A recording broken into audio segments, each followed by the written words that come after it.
Hey, what's going on? Victor Adatiba with scrumlife.com. Head over to our website, subscribe to our YouTube channel, scrumlife.com. Back with another video reaction of a video that Mike Cohn posted. So we already talked about the first video. Is Scrum still relevant in 2024? If you haven't gotten a chance to watch that, go ahead and head over to our YouTube page to check it out. We're going to go ahead and watch this second video. But before we get into that, this video is sponsored by academy.mansatech.com, a Mansatech training academy where they help professionals transition into six-figure careers in technology through training, coaching, workshops, and mentorship. Students have received over $25 million in job offers and counting. So head on over to the website and see how you can make a transition over into a career in Scrum, Agile, or project management with their brand new Agile project management course. Now, let's get to the video. And this video triggered a lot of people who sent this over to me. There's some people who were upset. There's some people who felt like, they say a hit dog gonna holler. They felt like a hit dog and they were hollering. So I love the topic though. It's something that I always talk to my students about, something that I always speak to Scrum Masters in general about. I don't want to give too much away, so let's go ahead and get into it. Are Scrum Masters unnecessary? No, they're not.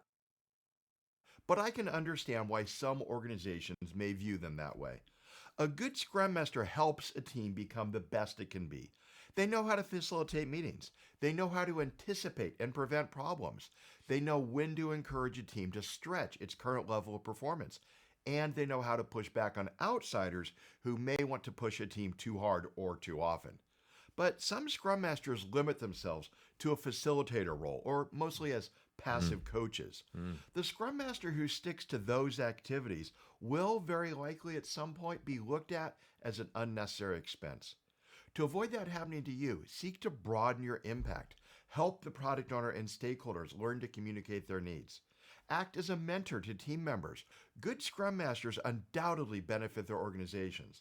Unfortunately, too many Scrum Masters pigeonhole themselves as merely facilitators. Are Scrum Masters unnecessary? wow. No, they're Powerful not. video.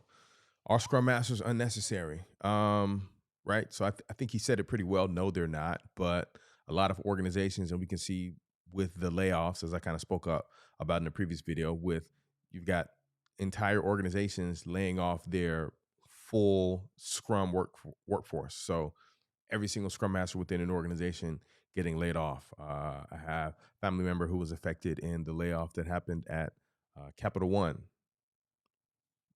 Numerous Scrum Masters, the entire Agile department laid off. I heard something similar happened with Wells Fargo. There are a lot of organizations that have laid off a tremendous amount of Scrum Masters. I was at Nike previously. Same thing happened at Nike. And so why is this happening? Why are so many companies laying off so many Scrum Masters? Well, I think there are a few different reasons, but one of them is if you look at TikTok, if you look at Instagram, if you look at a lot of these influencer pages that are talking about working in Agile, working as a Scrum Master, a lot of them are talking about how little work that they do, right? They're talking about the fact that they don't really work at all during the day outside of maybe attending their daily stand up. And so I think that this drove a lot of people to want to get into the industry.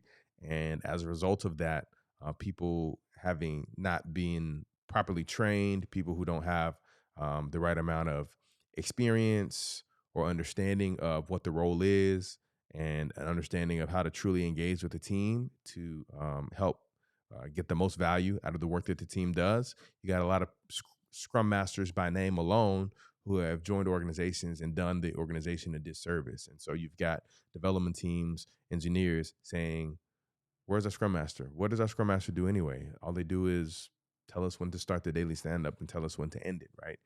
A lot of people who are in those meetings, maybe out of fear of not knowing how to do the job or out of fear of saying something wrong, not saying anything at all. And so them shrinking into being a fly on the wall and not being a truly productive member of a Scrum team. I'm in a lot of IT groups where I see and I hear developers and program project managers and even some product owners that just don't understand the role of a Scrum Master. And even in talking to some of the other people who are working as Scrum Masters, as I see the responses to, um, I don't know if I would call it the disdain of Scrum Masters, but I see that they don't have an understanding of what a Scrum Master is or is supposed to be and do, and how they're supposed to support the team, the organization, and the product owner as well.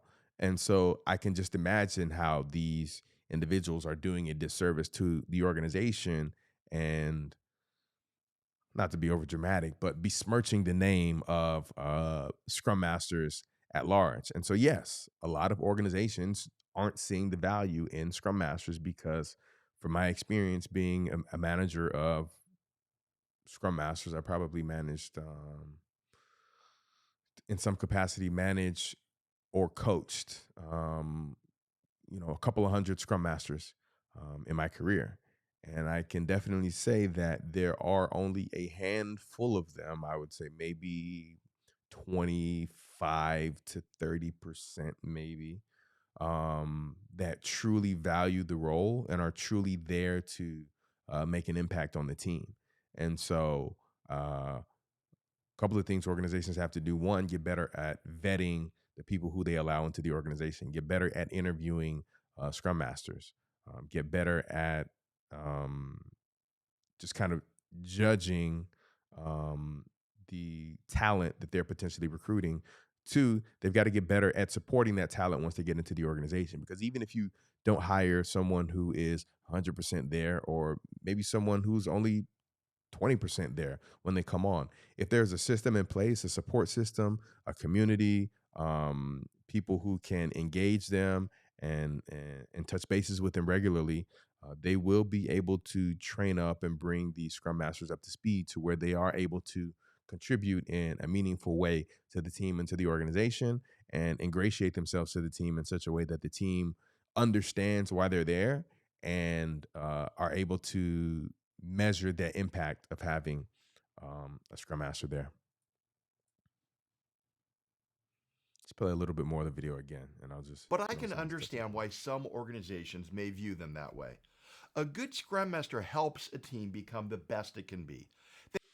Absolutely. And so there are a lot of ways that a Scrum Master can help the team become the best that they can be, right? This is through having meaningful retrospectives, taking action items out of those retrospectives and actually implementing them, um, supporting the team when impediments come up and helping them remove those impediments, and helping them get better at removing their own impediments so that the work or the progress isn't impeded as long as it may normally be. And so um, there are a lot of things that a Scrum Master can do to help support that team. They know how to facilitate meetings. They know how to anticipate and Man, if we talk about facilitation, right? I've seen many Scrum Masters who, uh, as opposed to truly facilitating. And if you don't know what facilitation means or what it means to be a facilitator, I would encourage you guys to kind of look that up and look up some techniques on facilitating conversations, facilitating events, facilitating Scrum ceremonies, if you will.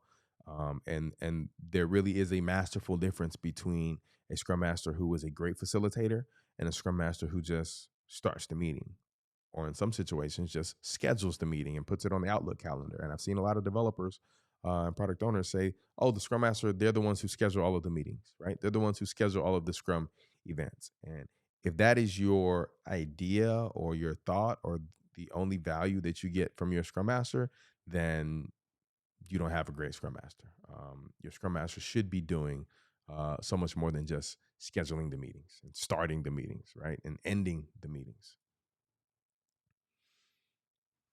prevent problems. They know when to encourage a team to stretch its current level of performance. Yep. And they know how So when you're looking at the end of a sprint and you're looking at some of the team's metrics, right? And sometimes people like to think the metrics are a dirty word, right? But ultimately, you want to be able to measure the team's performance against past performance and see how they will perform in the future. And so, um, as a good Scrum Master, you should be able to look at these metrics or look at your team's past history, look at the empirical data, and help the team make decisions or make inferences on the way they could be or should be performing, and ultimately experiment with that, right? Can the team get better? Can we increase our velocity? Should we reduce our capacity, right? These are some of the inferences that you could be making and some of the impediments that you could be seeing as they come up. If you see a team maybe has overcommitted to work based on the historical data of how much they've been able to deliver. These are impediments that a good scrum master, after working with the team, will learn, will recognize, and will call out to the team, so much so that the team will eventually start to understand these things from themselves and potentially start to self organize around understanding why their velocity and their capacity is so important. how to push back on outsiders who may want to push a team too hard Man, or too often. this is another one, right? So a lot of times, work gets lobbed at the team mid sprint. So after we've already committed to work during our sprint planning, um, new quote unquote priorities may arise, right? And so, regardless of whether we think that those priorities are legitimate or not, this is a conversation that must be had with a product owner or with the stakeholder who is the one that is trying to push that work or introduce that new work to the team, right?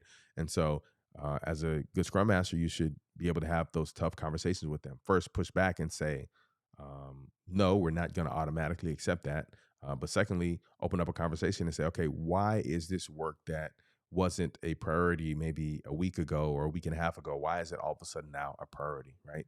And if it truly is a priority, what is the trade off, right? What work is the team going to remove from their sprint backlog that they're no longer going to commit to completing by the end of this sprint, in exchange for that work, right? And so a lot of times scrum masters aren't having those conversations with the team, with the stakeholders, or with the product owners about what those trade offs look like, what the best practice is for bringing in work mid sprint, and ultimately for setting what the norms should be versus when there should be exceptions, right? So exceptions are going to happen. I'm not saying that work will never get pulled into a sprint, but the problem becomes when the exception becomes the rule, when this becomes a norm, right? Every sprint, this is what's going to happen. And so, as a good scrum master, you should, one, be able to push back on that, or two, be able to put some sort of buffer in place so that during sprint planning, maybe the team doesn't commit to their full capacity, right? So, if a team has a capacity of, we'll just say 10 points, don't commit to 10 points every sprint.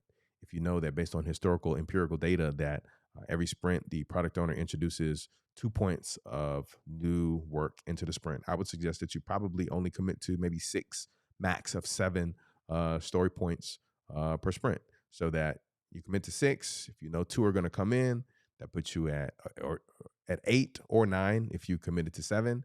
And so you've got a little bit of a buffer, 10% or so that if any work that was previously estimated or refined, it takes a little bit longer than you estimated it would have taken, you are still potentially able to deliver your full sprint commitment. And so it's imperative that a scrum master is having these tough conversations and has an understanding of how pulling work in mid sprint is going to impact the work that the team is ultimately going to be able to deliver. But I don't see enough scrum masters engaged at the product level, engaged with product owners, engaged with product managers, stakeholders, or the team to truly um, communicate to them what the impact of this is going to be, or going out to be um, a protector of the team from these um, external forces. But some Scrum Masters limit themselves to a facilitator role, or mostly as passive coaches. Yep. The Scrum Master who sticks to those activities will very likely at some point be looked at as an unnecessary expense. Yep. To avoid that Teams happening don't to need them. you, seek to broaden your impact. Help the product owner and stakeholders learn to communicate their needs. Yeah, and I'll also say that in the Scrum Guide, it discusses what the responsibilities or the obligations of a scrum master are to the development team, to the product owner, as well as to the organization. And so if you aren't aware of what those obligations are and how you can be serving or supporting each of those individual parties, again, you're doing yourself as well as your team a disservice, because there's definitely work for you to do to help kind of grow the team and make the team, again, able to deliver um, the most valuable work for their customers. Needs. Act as a mentor to team members. Good Scrum Masters undoubtedly benefit their organizations. Unfortunately, too many Scrum Masters pigeonhole themselves as merely facilitators. Yeah, so I think Mike covered it pretty well. Again, this is one of my I don't know if I'll call it a pet peeve, but it's up there. In that there are a lot of Scrum Masters that are giving legitimate Scrum Masters a bad name. Scrum Masters who truly have an interest in being the best possible version of themselves that they can be, uh, continuously learning, continuously applying those learnings to the team, and continuously helping the team elevate. Right? There are a lot of Scrum Masters who want to come in and just land on a soft space and just coast. And honestly, those are the Scrum Masters that are not going to last long. And as the industry is changing, as maybe the Scrum Master role is not necessarily becoming obsolete, but maybe becoming a little bit more difficult or a little bit sparser for people to be able to get into. I still believe, and from what I've seen with my students, the ones that apply themselves, the ones that understand the framework, the ones that engage the team and make sure that they're making an impact every single day, and the ones that are as dedicated to continuously improving themselves as teams should be to continuously improving the product that they're delivering. Those are the Scrum Masters that are going to be the ones that stand the test of time, that are going to be the ones that aren't as impacted by the whims of the hiring managers or the people who control the budget within the tech industries. And those are the ones that are going to have longevity in this career and whatever the next iteration of a Scrum Master looks like, whether that's a program manager, whether that's a technical program manager, whether that's an agile delivery lead, whether that's an agile project manager, regardless of what that role is. The Scrum Masters that are dedicated to the craft and are dedicated to continuously improving themselves every day, those are going to be the ones that make the ascension to the next level and continue to elevate in their careers. And those are going to be the ones that have the most um, career security. I won't say job security because I don't believe there is a such thing as job security, but those are going to be the ones that have the most career security, in that even if they lose the current job that they're in, they will be able to make a smooth transition into another organization or into another role on a product team, on a program team, at some level, still making a major impact to the organization, to their team, and to the product. And with that, I'm out. Once again, guys, don't forget to like, comment, and subscribe. Peace.